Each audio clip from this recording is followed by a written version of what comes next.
We thought we'd do something a little bit different as it's getting to the end of the year, and maybe just recap some of the bigger stories of the year. And so, joining me on the show today is David Clement, who's the news director for Forum Daily. David, thanks for joining us on the show. Thank you very much for having me. So, listen, why don't we just start talking about the economy and love to get your thoughts on that? I mean, there's a lot of things that go into it. Maybe next segment we could talk a bit about the cost of living, but in general, our economy seems to be struggling we compare it to other countries around us, like the US and some other countries. What's been your thoughts on the economy here in Canada? Well, I think what we're seeing a bit of a divergence between Canada and the United States. Inflation coming down a little quicker in the United States than it is in Canada.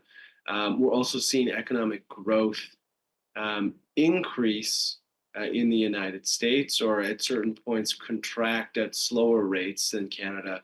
And that to me is the biggest story here in terms of the economy, because both countries are recovering from more or less the same pandemic.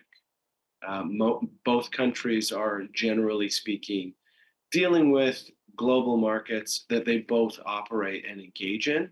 And yet the outcomes, depending on what side of the border you're on, are different. And I think a lot that opens up a lot of debate in regards to what policies here maybe are holding us back, and what policies south of the border are allowing for them to stave off a recession a little more resiliently than we are, where we're flirting with it. It seems like every time Statistics Canada releases their growth forecast, it's maybe up by a fraction of a percent, or it's completely stalled. And so we're not seeing necessarily the consecutive retractions that qualify for a recession, but we're certainly very close and teetering on that line.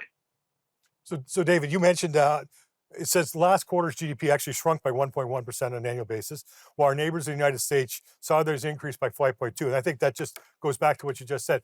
What do you think are some of the policies or some of the reasons why we see a more sluggish growth for us and a faster recovery for those in the US?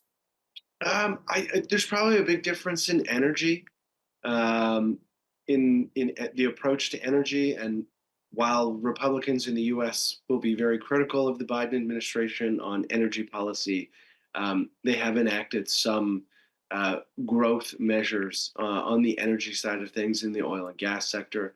We're also seeing states approach their budgets with a little more perspective in terms of tax burden and regulatory impact. So we saw a lot of many of the states in the U.S. peel back or reduce some of the tax burden, unleashing that potential, unleashing that earning capacity.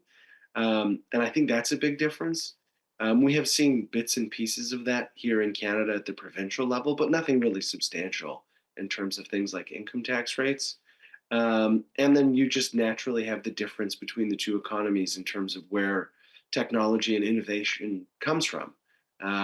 They have a booming tech sector, the world's tech sector, for the most part.